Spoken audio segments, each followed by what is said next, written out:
It's the third week of September 1863. Union forces have occupied Fort Sumter as well as Moultrieville and the area that was formerly occupied by Fort Wagner.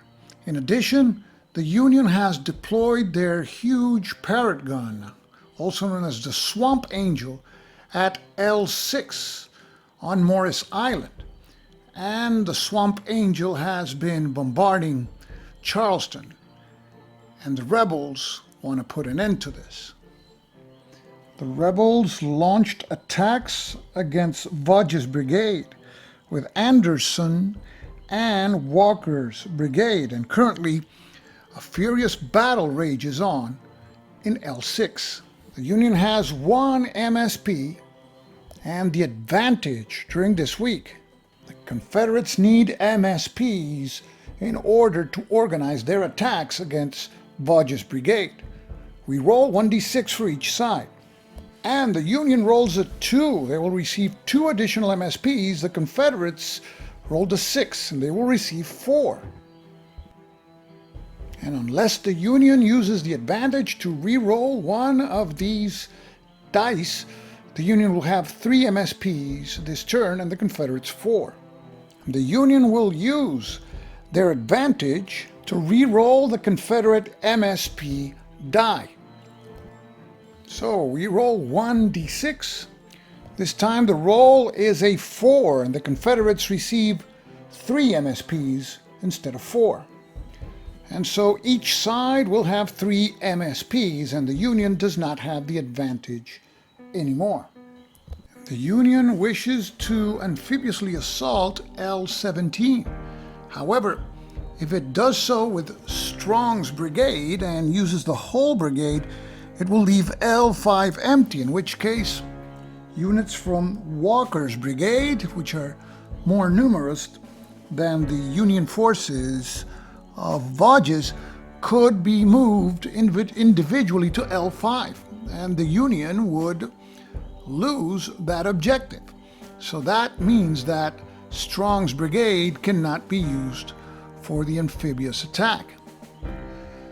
The Union, however, does have 4 units of Howell's brigade in L7, and they could certainly use amphibious movement that would take them through S7 and into S9, where they would have to venture the Confederate minefields and obstructions there. And then they could possibly land on L17 and venture the guns of Fort Johnson. So the Union will place Howell's brigade in command. That leaves them with 2 MSPs. They will not place any other units in command. Now the Confederates have to allocate MSPs to place any of their brigades in command.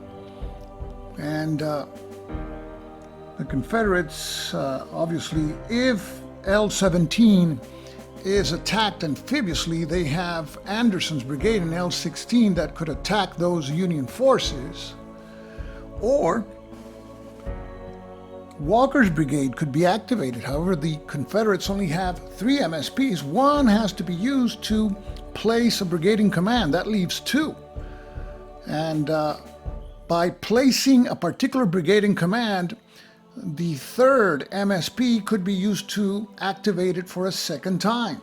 And the only rebel unit that can attack Vodge's brigade in L6 and whatever the Yankees throw into L17 is Walker. So the Confederates will place Walker's brigade in command. That leaves both sides with 2 MSPs, and now we move on to the operations phase. The Union activates Howell's brigade at L7, and it will conduct amphibious movement through the navigable river into S5, from there to S6, and continuing into S7, and ending its movement in S9. And now it has to withstand an attack from the level 1 minefields and obstructions in S9. The minefield is a level 1 minefield, so only one unit can be targeted, and it will be the top unit in the stack, the 39th Illinois. And here we see the possible results. With a 1, the unit will be eliminated. A 2, the unit will be reduced. 3 or more, no effect. So we roll 1d6. And the roll is a 1, and the regiment is eliminated. So the 39th Illinois is lost. And the Union has 3 regiments left at S9. Because there's an unreduced Fort Johnson, in an adjacent area, the units of Howell's brigade that are using amphibious movement have to now disembark. And this allows now Fort Johnson to fire on one of the units and conduct bombardment. So it chooses the 6th Connecticut. The best that the Confederates can hope for is to roll higher or equal than double the defense value of the regiment, which is a 10 because it has a combat factor of 5. However, there are various modifiers. We start with the fort's combat factor of 2, and none of the other factors apply except that the target is in the same area as the bombarding unit. So we add 1, so we're at +3. And that's the only modifier, +3. So now we roll 2d6, and it's boxcars, and that is a total of 15. So the target is reduced. So now we resolve the assault of Howell's brigade against Fort Johnson, and Fort Johnson, the fort there, is a unit. So now we calculate the die roll modifiers for each side. On the Union side, we start with the combat factor of the 100 New York.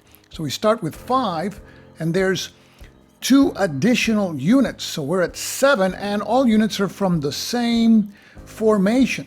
So we're at +8. However, this attack comes as a result of amphibious movement, so we subtract 1. So the Union total is +7. And the modifier for the Confederates is just +4 because the fort is a defending unit. So we use the fort's defensive value. So the Union has +7, the Confederates +4. We roll 2d6 for each of the sides. The Union roll is a 7 modified to a 14. The Confederate roll is a 3 modified to a 7. So the difference is 7, and the Confederates lose this battle. And the Confederates have to absorb 7 combat factors, and they can only absorb 6. 3 by flipping the fort unit, and 3 more by eliminating it. And now L17 is in Union hands. And the Union has L17, and still L6 has the Swamp Angel there. Now we move on to the first Confederate impulse. And the Confederates could attack now Vaughan's brigade, but in the next impulse, the Union can only activate Howell's brigade for a second time, and they could construct an entrenchment marker at L17. So Walker will cross the river at R8 into L17 to attack Howell's brigade that just landed. Each of the sides choose their lead units. Confederates start with a strength of 4 plus 6 units for 10, plus 1 because all are from the same brigade for 11, minus 1 because they crossed a navigable river. Now, the Confederates have a plus 10 die roll modifier. The Union starts with the lead unit's combat factor 5, plus 2 additional units, 7 minus 1 because they have been already committed, for a total die roll modifier of plus 6. Now we roll 2d6 for each of the sides. And each of the sides rolled 8s.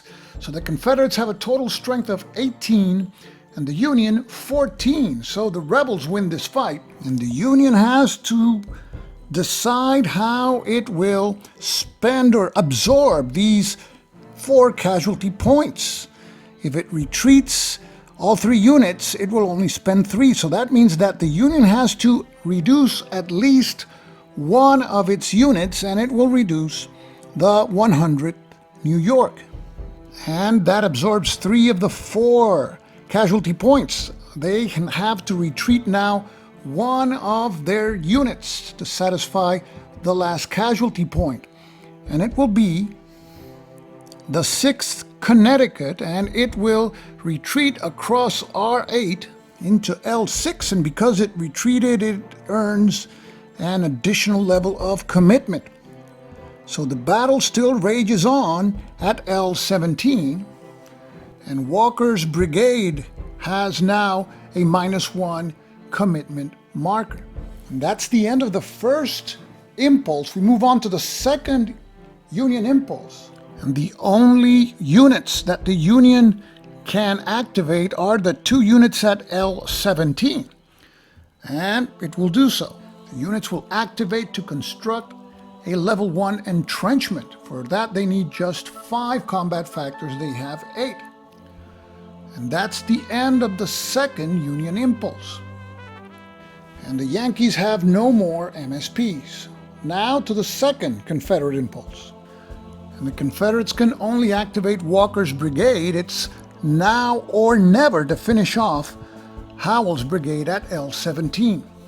And the lead units are selected on the Confederate side. We start with the combat factor of the lead unit 4 plus 6 additional units. That is 10. And all units are from the same formation, so we add 1 more. That is 11. And we subtract 1 for the commitment marker. And we don't subtract the river penalty because they did not cross the river during this impulse. So the total is +10 for the Confederates. The Union starts at 5 plus the additional regiment. That's 6 plus 1 for the entrenchment marker. That's 7, but -2 because of the commitment marker. And that is a total of +5. So the Confederates have a great opportunity at extinguishing this threat right now. We roll 2d6 for each of the sides. The Rebels rolled a 9 modified to 19, and the Union rolled a 6 modified to an 11. So the Rebels win the fight. The Yankees have to absorb 8 casualty points. So the 2 defending units are eliminated, and L17 reverts back to Confederate control. That's the end of the second Confederate impulse. The sides have no more MSPs. So that means that in the third impulse, both sides have to pass, and it's the end of the operations phase. Now we move on to the end phase, and we remove the commitment markers. But before this week ends, we have to roll on the random events table. And if by any chance a 4 or a 6 is rolled, the Swamp Angel will blow up, and it will turn this game around against the Union very quickly. So now L6 not only has Voges' brigade, which consists of 4 units, but 1 regiment from Howell's brigade. Now we roll 2d6 on the random events table.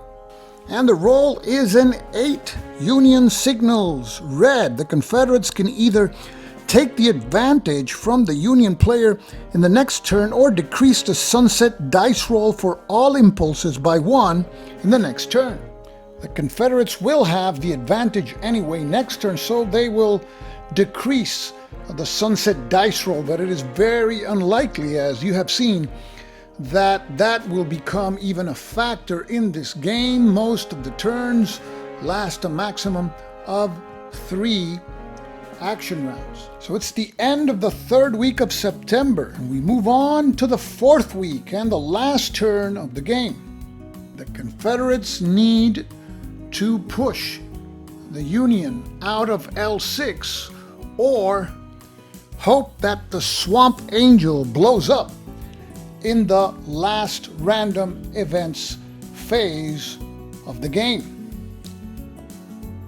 So, will the Confederates be able to pull victory from the jaws of defeat?